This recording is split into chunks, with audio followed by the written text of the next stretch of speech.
ఓం మహాగణాధిపతయే నమః. ఓం గురుభ్యో నమః. ఓం శ్రీమాత్రే నమః. పరమేశ్వర స్వరూపమైనటువంటి జ్యోతిష, వాస్తు మరియు ఇతర అనేకమైనటువంటి శాస్త్రములను మనకు అందించినటువంటి మహర్షులకి నమస్కారం. హయగ్రీవ హయగ్రీవ హయగ్రీవేతియో వదేత్తస్య నిస్సరతే వాణి జహ్నుకన్యా ప్రవాహవత్. అరుణాం కరుణాతరంగితాక్షీం ధృతపాశాంకుశపుష్పబాణచాపాం అనిమాదివిరావృతాం మయూకైః అహమిత్యేవ విభావయే భవానీం. శ్రీమాత్రే నమః. ప్రేక్షకులందరికీ కూడా ఆ లలితాంబిక అమ్మవారి యొక్క అనుగ్రహం పరిపూర్ణంగా కలగాలని మనస్ఫూర్తిగా కోరుకుంటూ మనం ఈరోజు చెప్పుకోబోయేటువంటి టాపిక్ ఏదైతే ఉందో, పర్టికులర్గా ఒక్కొక్క లగ్నానికి లగ్నం తెలియని వారు రాశిని చూసుకోవచ్చు, సెకండ్ ఆప్షన్ అది. బట్ పర్టికులర్ లగ్నాలకి ఇన్ జనరల్గా మీకు వేటి మూలంగా ఇబ్బంది అనేటువంటిది కొంచెం ఉంటుంది, వేటి మూలంగా బాగుంటుంది అనేటువంటి విషయాన్ని ఇప్పుడు నేను మీకు చెప్తాను. అయితే ఇందులో దీనికి కొన్ని కండిషన్స్ ఉంటాయి. ఇది మనం జనరల్గా చెప్పుకునేది, బట్ మీ పర్సనల్ చార్ట్ని బట్టి కొన్ని కండిషన్స్ ఉంటాయి. అదేంటి అనేటువంటిది నేను మీకు లాస్ట్లో చెప్తాను. సో వీడియోని ఆఖరి వరకు చూడండి. దాని ద్వారా ఏమవుతుందంటే పర్టికులర్గా మీరు దీన్ని ఎంతవరకు, నేను చెప్పిన కాన్సెప్ట్ని ఎంతవరకు మీరు ఆలోచిస్తూ ముందుకు వెళ్ళాలి, దీనివల్ల ఎటువంటి లబ్ధీలు పొందుతారనేటువంటిది మీకు తెలవడం జరుగుతూ ఉంటుంది. సో వన్ బై వన్గా ఒక్కొక్క లగ్నం నుంచి మనం ఇప్పుడు చెప్పుకుందాం. మకర లగ్నము, మకర రాశి. మకరం వారికి లగ్నం తెలిస్తే లగ్నం చూసుకోండి, లగ్నం తెలియనటువంటి వారు రాశిని చూసుకోండి. రాశి నుంచి కనుక చూసుకునేటట్లయితే ఇందులో చాలామందికి సందేహం కలగొచ్చేయండి, మరి ఈ రాశిలో ఈ నక్షత్రం వారికి కూడా వర్తిస్తుందా? ఎందుకంటే మకరంలో ఉత్తరాషాఢ 4వ పాదం, ఉత్తరాషాఢ 2, 3, 4 పాదాలు, శ్రవణము, ధనిష్ట అంటే శ్రవణ నక్షత్రము, ధనిష్ట 1, 2 పాదాలు కూడా ఉంటాయి. మీకు పర్టికులర్గా ఏంటంటే ఈ రాశి వారికి ఈ రాశి ఆరు నక్షత్ర ఈ లగ్నం చెప్పినటువంటిది ముఖ్యంగా ఎటువంటి మిస్టేక్ చేస్తారు, ఎటువంటి తప్పిదం వల్ల మీరు ఇబ్బంది పడతారు అని చెప్పి చూసుకున్నట్లయితే, భూమి ఒకటి గుర్తుపెట్టుకోండి. భూమి కమ్యూనికేషన్స్లో అవతల వాళ్ళు ఏదో చెప్పినటువంటి నిజం అనుకొని నమ్మడం వల్ల కొన్ని నష్టపోవడం జరుగుతుంది. మరొకటి ఏంటంటే అప్పు మూలంగా జాగ్రత్తగా ఉండాలి మకరం వారు పర్టికులర్గా. ఎందుకంటే 6th లార్డ్షిప్ బుధుడికి వస్తుంది, బట్ బుధుడికి 9th లార్డ్షిప్ కూడా వస్తుంది. అప్పుల వల్ల ఇబ్బంది పడుతుంది. దాని తర్వాత మళ్ళీ ఒక మంచి యోగం కూడా కలుగుతుంది 9th లార్డ్షిప్ రావడం వల్ల. అంటే ఫస్ట్ వచ్చినటువంటి కాంబినేషన్ ఏదైతే ఉందో అది పర్టికులర్గా దాని ప్రభావం ఇచ్చిన తర్వాత నెక్స్ట్ వచ్చేటువంటి దాంట్లోకి తీసుకెళ్తుంది. అయితే మీరు గనక మకరం వారు పర్టికులర్గా ఈ అప్పుల బాధలో పడకూడదు అంటే వీళ్ళకి బెస్ట్ మంత్ర ఈజ్ ఓం అపర్ణాయే నమః. ఇది అద్భుతంగా పనిచేస్తుంది, అందులో ఎటువంటి సందేహం లేదు. అయితే ఇది ఎక్కువగా అప్పుల పాలు అయిపోయిన వాళ్ళ జాతకాలు కనుక నేను గమనించినట్లయితే బుధుడు బాగా స్పాయిల్ అయిన వాళ్ళకి నేను చూసాను అప్పుల పాలవడం. నాకు తెలిసినటువంటి కొన్ని సంవత్సరాల క్రితం మాట, ఇప్పటిది కాదు, ఒక 15 ఏళ్ళ క్రితం మాట ఇది. 15 years బ్యాక్ ఒక అతని జాతకంలో అతను అన్ని విషయాల్లో చాలా బాగుండేవాడు. అన్ని తెలివితేటలకు కానీ లేకపోతే ఒక క్యాల్కులేషన్ చేయడం కానీ అన్నీ బాగుండేది.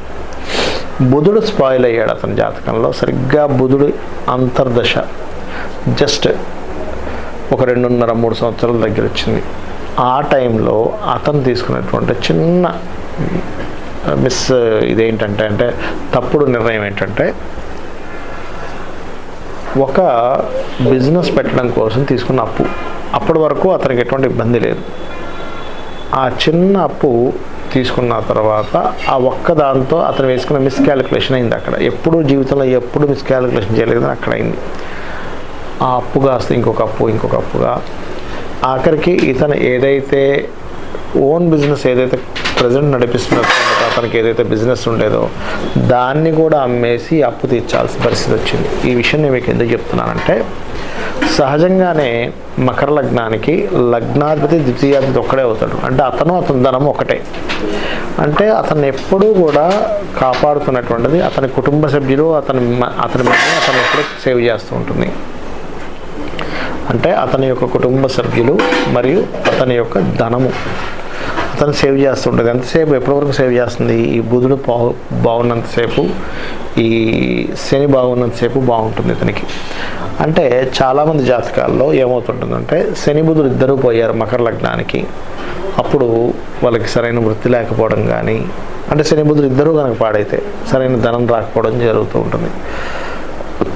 గురువు కూడా స్పాయిల్ అయితే ఇంకా అధిక ఖర్చులు అవుతూ ఉంటాయి. ఇలాంటి సందర్భాల్లో మీరు చేయవలసినటువంటి మొట్టమొదటి రెమెడీ ఏమిటి అంటే, నవగ్రహాల్లో శని బుధ గ్రహాల దగ్గర దీపారాధన చేయండి. మెయిన్గా మీకు దగ్గరలో దత్తాత్రేయ ఆలయం ఉన్నట్లయితే అక్కడికి వెళ్ళి శనగలు, ఇంట్లోనే శనగలతో మనం ప్రసాదంలా చేస్తూ ఉంటాం, అటువంటి శనగలను అక్కడ నైవేద్యంగా పెట్టి వాటిని పంచిపెడుతూ ఉండండి.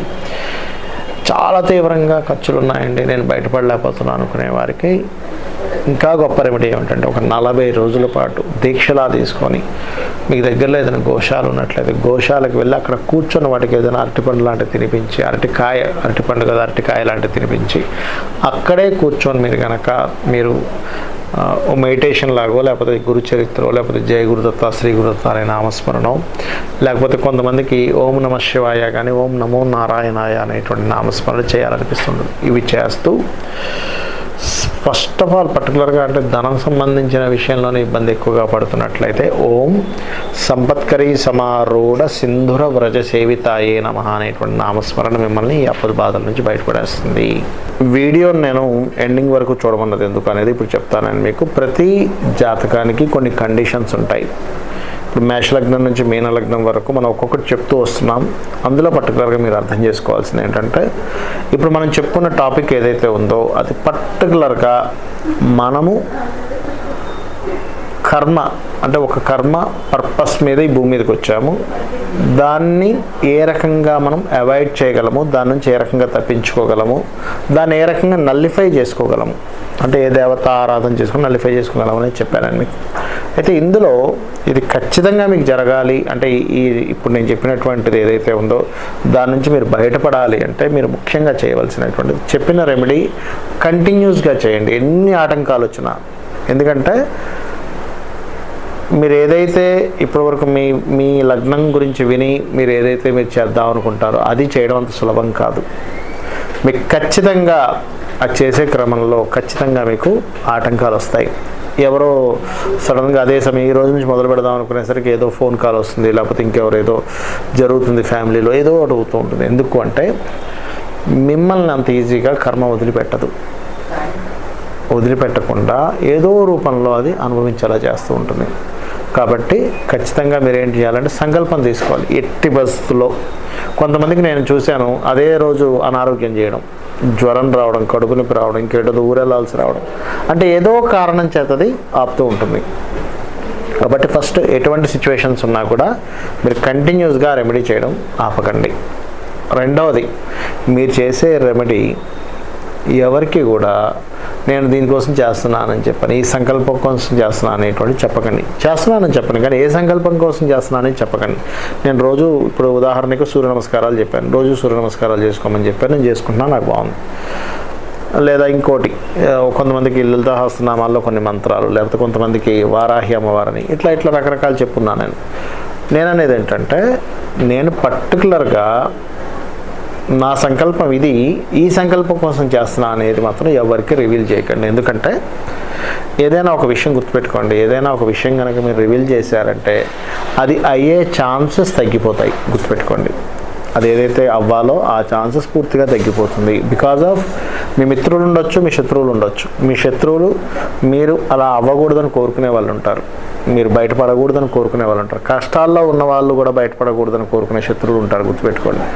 కాబట్టి పొరపాటును కూడా మీరు ఏ పర్పస్ కోసం ఏం చేస్తున్నారు అనేది ఎవరికి తెలియనీయకండి. ఇది చాలా ముఖ్యం, గోప్యంగా చేసుకోవాలి.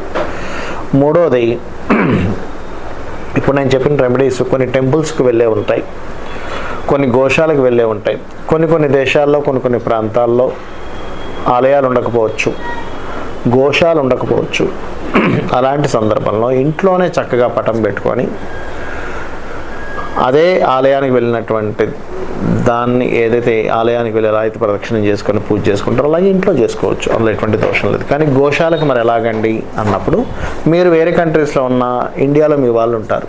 ఇప్పుడు ఉదాహరణకి ఏదైనా దానం చెప్పాను, ఆ దానం మిమ్మల్ని చేయమని చెప్పని అన్నాను, కానీ మీకు ఏ యుఎస్ కంట్రీస్లోనో అరబ్ కంట్రీస్లోనో లేకపోతే ఏ దుబాయ్లోనో ఉన్నప్పుడు అక్కడ కుదరకపోవచ్చు. కొన్నిసార్లు కుదురుతుంది, కొన్నిసార్లు కుదరదు కొన్ని ఆలయాలు. అప్పుడు ఏం చేయాలి అంటే, మీరు పర్టికులర్గా మీ కుటుంబ సభ్యులు ఉంటారు కదా, ఇండియాలో తల్లిదండ్రులు కావచ్చు, అక్క చెల్లెలు కావచ్చు, ఫ్రెండ్స్ అయినా పర్లేదు, గుర్తుపెట్టుకోండి.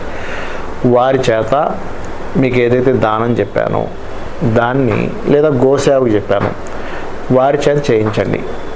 చేయిస్తూ సంకల్పం చెప్పుకునేటప్పుడు, అంటే ఒక దానం తీసుకునేటప్పుడు ఒక వ్యక్తి సంకల్పం అంటే ఒక పురోహితుడితో సంకల్పం చెప్పిస్తారు. ఏమని, పలానా దోష పరిహారార్థం ఈ యొక్క దానం ఇస్తున్నాను అని.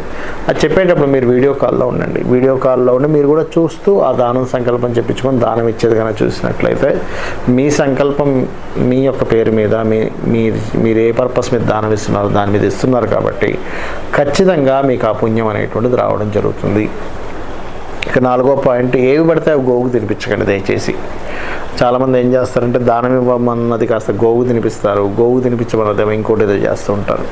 కాబట్టి గోవుల్లో కూడా దేశీవాళీ ఆవుకు మాత్రమే మీరు తినిపించినప్పుడు మీరు దాని నుంచి ఏదైనా ఎక్స్పెక్ట్ చేయొచ్చు. మామూలుగా గోవులకి ఏంటంటే, అంటే దోషం పోవాలనేది ఎక్స్పెక్ట్ చేయొచ్చు. జెర్సీ ఆవు కనుక తినిపించినట్లయితే దోషం పోవాలనేది ఎక్స్పెక్ట్ చేయకండి.